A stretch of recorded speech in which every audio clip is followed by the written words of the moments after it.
manipulate our history books. The history books are not true. It's a lie. The history books are lying. You need to know that. You must know that.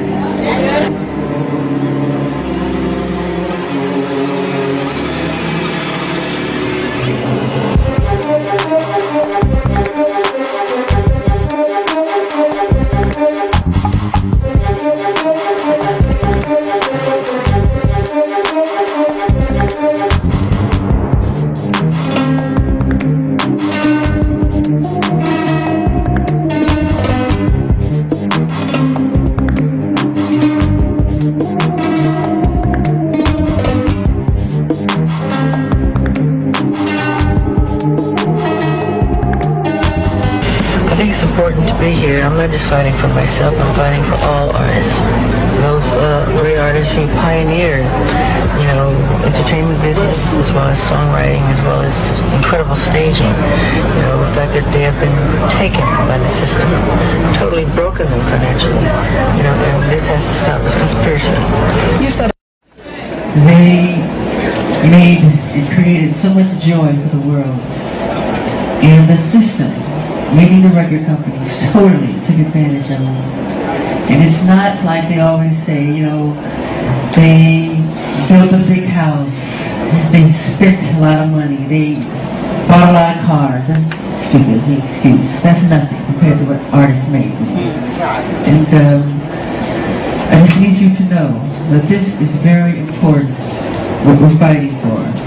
Because I'm tired, I'm really tired of the manipulation. I'm tired of how the press is manipulating everything that's been happening in this situation. They do not tell the truth. They're liars.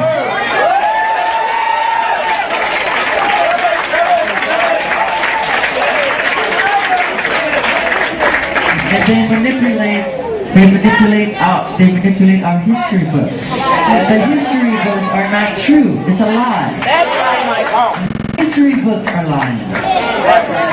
You need to know that. You must know that. The minute I started breaking the all-time record in record sales, I broke Elvis's records. I broke Beatles' records. The minute it became the all-time best-selling albums in history in the Guinness Book of World Records, overnight, they called me a freak. They called me a homosexual. They called me a child molester. They said I tried to bleach my skin. They made everything to turn the public against me. This was all complete conspiracy. You have to know that.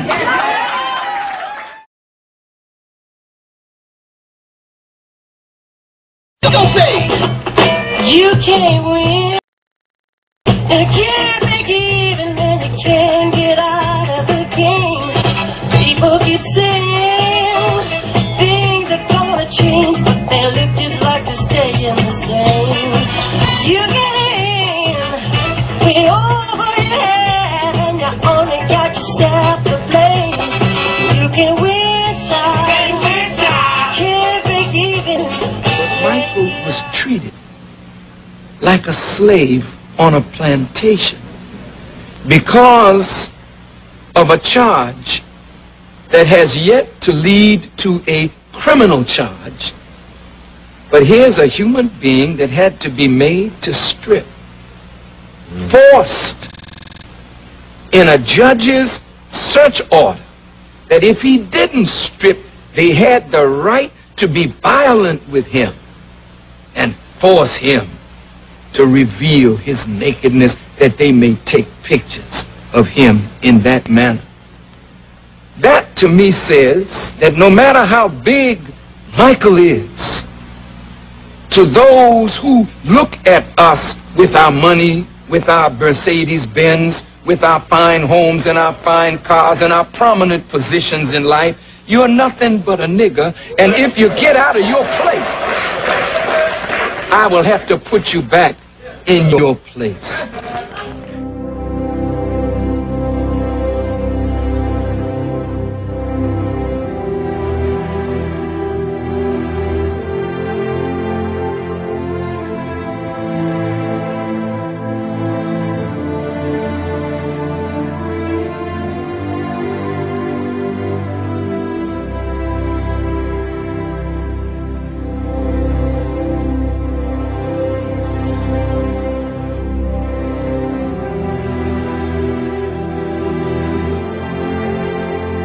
I do not tell you just to gain your sympathy, but to impress upon you in my important point. It is not just Hollywood child stars that have suffered from a non-existent childhood. Today it's a universal calamity, a global catastrophe. Childhood has become the great casualty of modern-day living. All around us, we are producing scores of kids who have not had the joy, who have not been accorded the right, who have not been allowed the freedom of knowing what it's like to be a kid. Today's children are constantly encouraged to grow up faster, as if this period known as childhood is a burdensome stage to be endured and ushered through as swiftly as possible. And on that subject, I am certainly one of the world's greatest experts.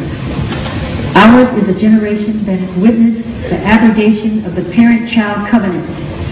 Psychologists are publishing libraries of books detailing the destructive effects of denying one's children the unconditional love that is so necessary to the healthy development of their minds and character. And because of all the neglect, too many of our kids essentially have to raise themselves. They are growing more distant from their parents, grandparents, and other family members, as all around us the indestructible bond that once glued together the generation unravels. This violation has bred a new generation, Generation O, let's call it Generation O, that has now picked up the torch from Generation X. The O stands for a generation that has everything on the outside: wealth, success, fancy clothing, and fancy cars, but an aching emptiness on the inside. That cavity in our chest, that barrenness at our core, that void in our center, is the place where the hearts once beat and which love once occupied. It's not just the kids who are suffering, it's the parents as well. But the more we cultivate little adults in kids' bodies, the more removed we ourselves become from our own childlike qualities. Let me just say this. The tradition of great performers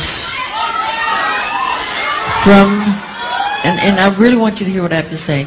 The tradition of great performers from Sammy Davis Jr. to James Brown to Jackie Wilson to Fred Astaire, Gene Kelly. The story is usually the same though. You know, these guys work really hard at their craft, but the story ends the same. They usually are broken, torn, and usually just sad, and the story is very sad in the end because the companies take advantage of them. They really do. And Sony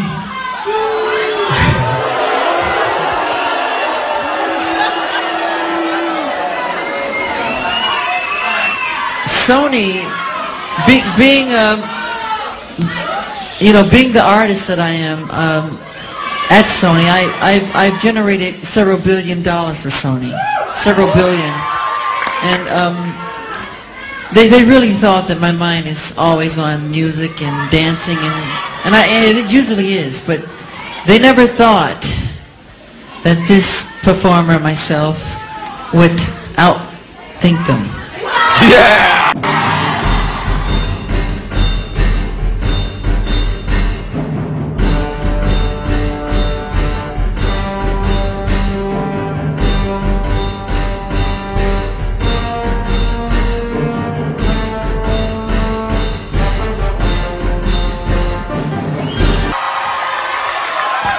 And Tommy Mottola is a devil.